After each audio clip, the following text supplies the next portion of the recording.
One of President Trump's election's priority was to secure the porous southern border and to remove an estimated 11 million undocumented immigrants who entered the United States during the term of President Joe Biden.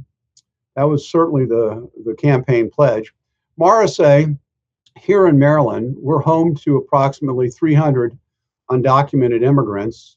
How large an impact will this have on Montgomery County? I don't know how the number for Montgomery County. It's 300,000, Casey, not just 300.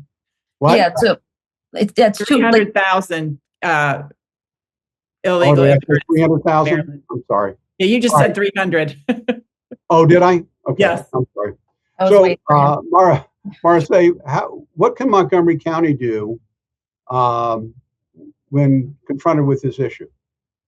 So, it's good news and bad news, right? The good news is that everything that Montgomery County can count on is already a state issue. It's already established. We've seen that the county council has been moving on certain things to make them ordinances at the county level, but that was really a waste of time because it's already something that we protect at the state level.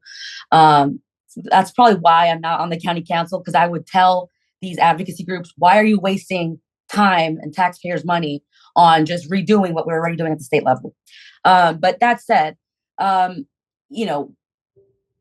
as the Trump administration operationalizes these deportation efforts, and they've come out publicly to say these are former ICE officers during the current administration that will probably be appointed by the Trump administration.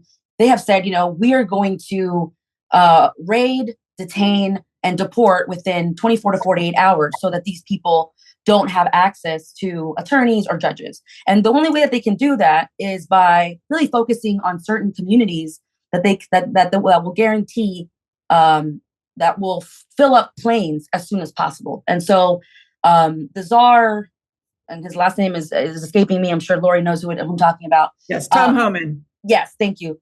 Czar Holman has talked about focusing on certain countries that we know that will take back their people. So there are international rights conventions that prohibit nations from returning people when they're coming asking for an asylum. Certain countries, just because of the relationship that they have with us, they will take people back.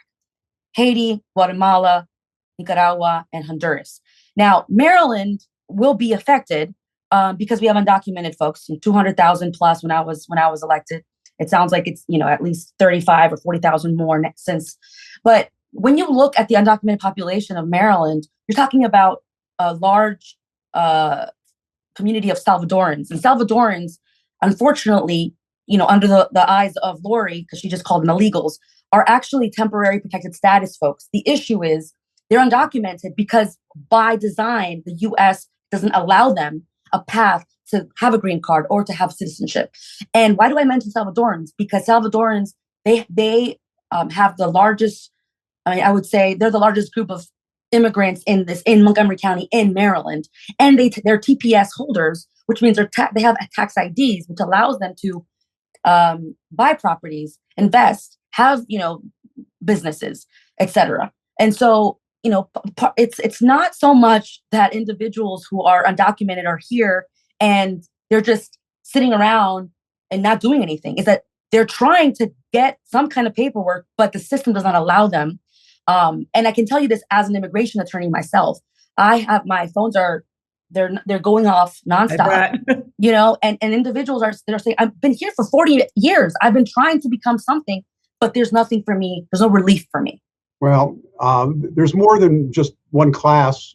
Absolutely. Yeah, absolutely. Of undocumented. And Laurie, Mr. Homan, the border czar, has said that the first priority is to remove those who've been issued a deportation order. Isn't that the most reasonable approach?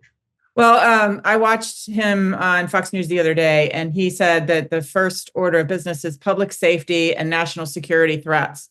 So that's what he's going to be working on first, to go after the people who have committed crimes here, and then secure the border, and then go after the people who are children who are missing. There are many thousands of children who are missing. So, and so I just hope that Montgomery County will work with ICE and help them help Tom Homan to do what he wanted to do when he was in office before with Trump, and that's to finish what he started. And yeah, unfortunately, Laurie, we're running out of time. I'm sorry, but great insight from both of you. Thank you so much.